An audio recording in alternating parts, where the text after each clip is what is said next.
Jeigu ką tik atlikai testą, greičiausiai jau pamatai, kokia vidinė būsena šiuo metu labiausiai prašosi tavo dėmesio. Ir galbūt dabar galvoju, gerai, suprantu, bet kas iš to? Tai noriu trumpai apie tai ir pakalbėti. Kodėl vien suprasti savo būseną dažnai neužtenka.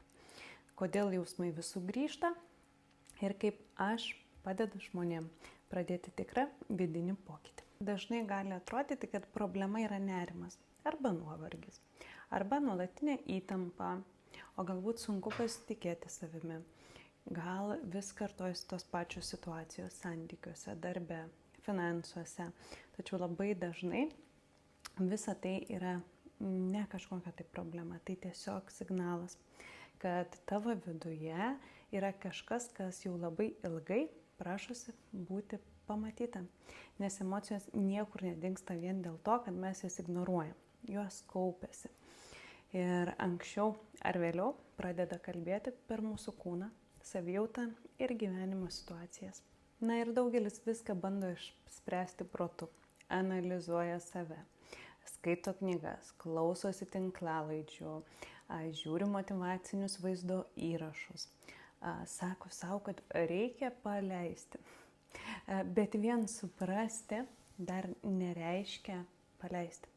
Galima puikiai žinoti, kodėl taip jautiesi, kaip jautiesi, bet vis tiek kas rytą nubusti su tuo pačiu sunkumu viduje. Ir ne todėl, kad kažkas čia su tavimi yra negerai, o tiesiog todėl, kad protas suprato, bet kūnas vis dar nešiojasi tai, ko tau nepavyko paleisti. Per savo praktiką lydėjau daugybę žmonių, kurie jautėsi lygiai strigę.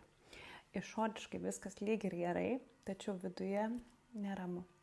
Todėl savo konsultacijose sujungiu ne tik reiki, bet ir emocijų paleidimą bei savo įžvalgas apie tai, kas atsiskleidžia seanso metu.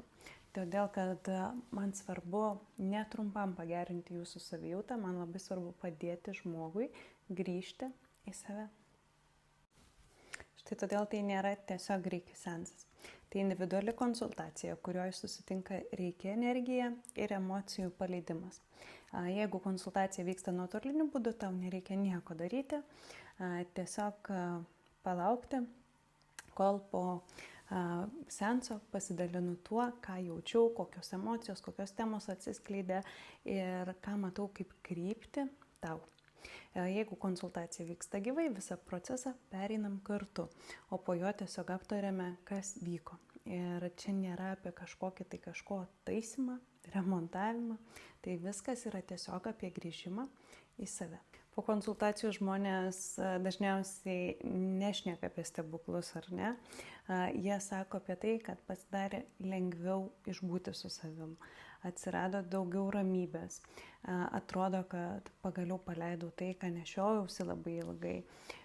Vėl pradeda girdėti save. Ir būtent tokie pokyčiai, nors jie atrodo labai maži, tampa pradžia didesniems gyvenimo pokyčiams.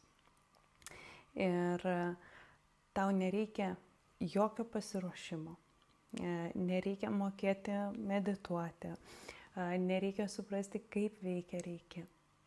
Svarbiausia ateiti su atvira širdimi ir noru savimi pasirūpinti.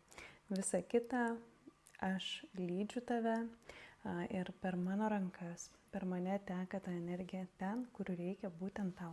Tai jeigu po testo supratai, kad nebenori tik žinoti, kokia yra tavo būsena, bet nori pradėti ją keisti, kviečiu tave į individualią reiki ir emocijų paleidimo konsultaciją, seansą, nes tai yra saugi erdvė sustoti, išgirsti save ir pradėti paleisti tai, ko vien valia paleisti nepavyko.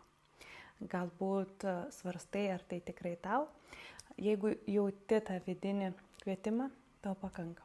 Tau nereikia jokios patirties, nereikia netgi tikėti reikia. Nereikia būti pakankamai dvasingam. Tiesiog pakanka noro nebelikti ten, kur esi šiandien. Todėl jeigu testas padėjo tau pamatyti, kokia vidinė būsena šiuo metu labiausiai prašosi tavo dėmesio, neleisk tam likti tik supratimu. Kartais didžiausias pokytis prasideda nuo vieno sprendimo. Leisk savo priimti pagalbą.